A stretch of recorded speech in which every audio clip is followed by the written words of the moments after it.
First of all, you might be wondering why you're here and what this topic has to do with a health fair.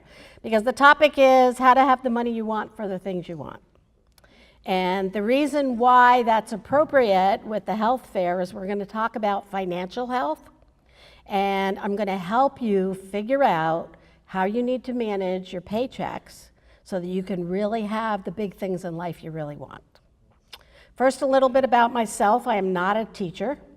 I live about 5 minutes down the street. I did go to Waterford High School. I built a business from scratch with only $2,000 to my name and no other income to $200 million in assets under management. And then 7 years ago, I sold the business. Now I'm a national speaker and I'm a coach helping business owners across the country do what I did. And I've written 2 books. They were recently published. So along that lines, I'm trying to help you learn some of the key things you need to do to be financially successful. First thing that's most important is setting a goal, making sure you know what it is you really want for yourself. I'm a firm believer you can have pretty much anything you want in life, you just have to want it bad enough. So let's think about first what your goal really is, and I'll give you a few to think about. Your goal may be you want to be able to have enough money to go to college. You want to buy a car. You want to take a nice trip. You want to have your own apartment. Think about what your goal is, and a goal is, let me give you my description of what a goal is. A goal is really important that it's realistic. So don't say I'm going to be the first man on the moon because you're too late. So it's got to be realistic, but it also has to be a stretch. If it's something that's going to fall into place automatically without you working for it, then it's not really a goal.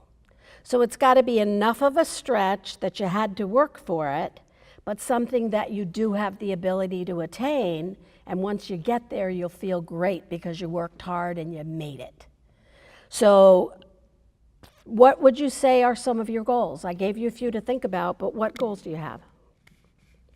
By the time you graduate college or get out of high school, whichever, what is your goal? And I'm not talking about a career goal. I'm talking about things you want for yourself.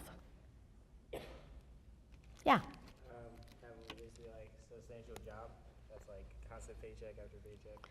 Have a substantial job with a constant paycheck after paycheck. What's that going to do for you? What do you want with that money?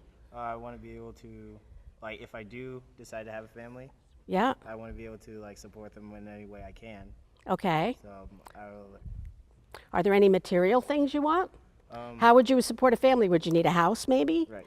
Okay, would you need a car to get to and from work? Mm-hmm. So those would be some of the goals that you would have to set for yourself.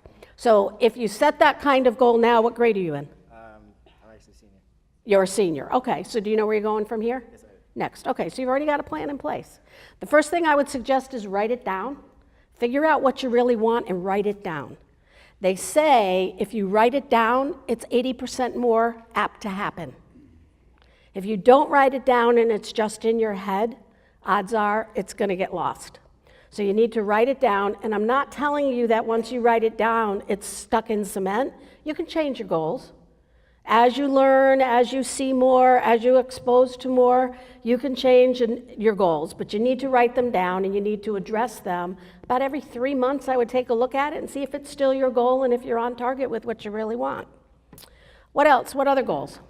Besides career, what other goals?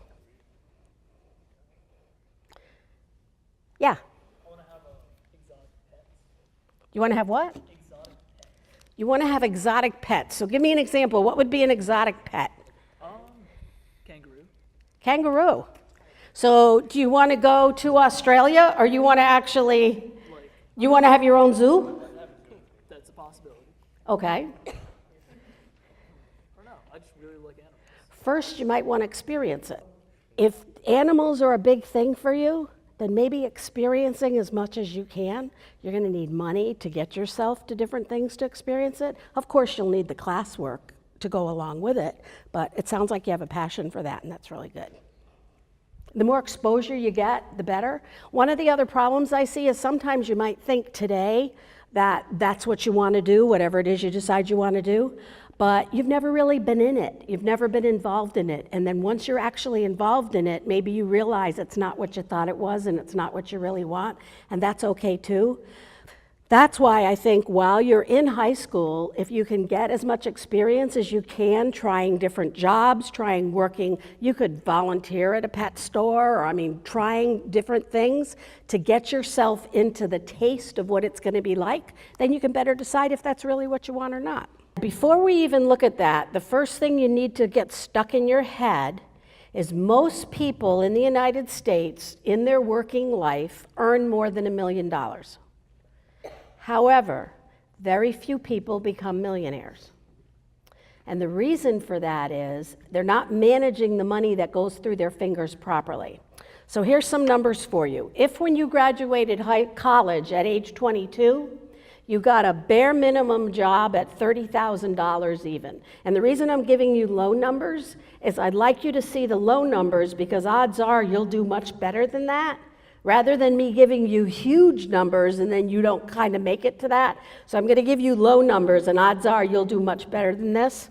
But if you earned $30,000 the year you graduated high school, and you earned that until you were 62 years old and then retired, and never got a raise for 40 years, just earned exactly the same, that's why I say I'm doing it very low ballpark, you will have earned $1.2 million.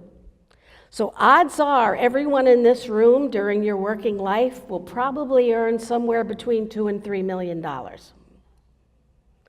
But it's how you manage it that matters, that makes the difference between those who become millionaires and have the financial life they really want and those that don't. And you get to control that. When money comes into your hands, though, there's 3 places it needs to go, and that's where the biggest problem is and why people don't become millionaires. So think of it this way. There are 3 places it needs to go, but not necessarily a third, and a third. You get to control where the money goes. The first place is you need to pay your bills, whether it be gas, maintenance for your car insurance, rent, whatever, pay your bills. The second is I suggest you do spend some, because if you save all of your money till later and you don't live that long, what good was it? You have to enjoy life. And number 3, save some, so that someday you'll have the bigger pots of money that it takes to get the big things that your weekly paychecks won't cover.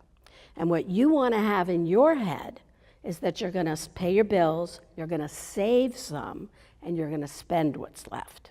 And you're going to take control over how much of the spending you do.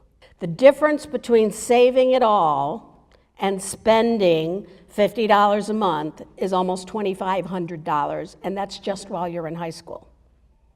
So if you think about $2,500 difference while you're in high school, now think about what the difference would be once you're out of college and you're earning a regular paycheck every week, and how you manage that.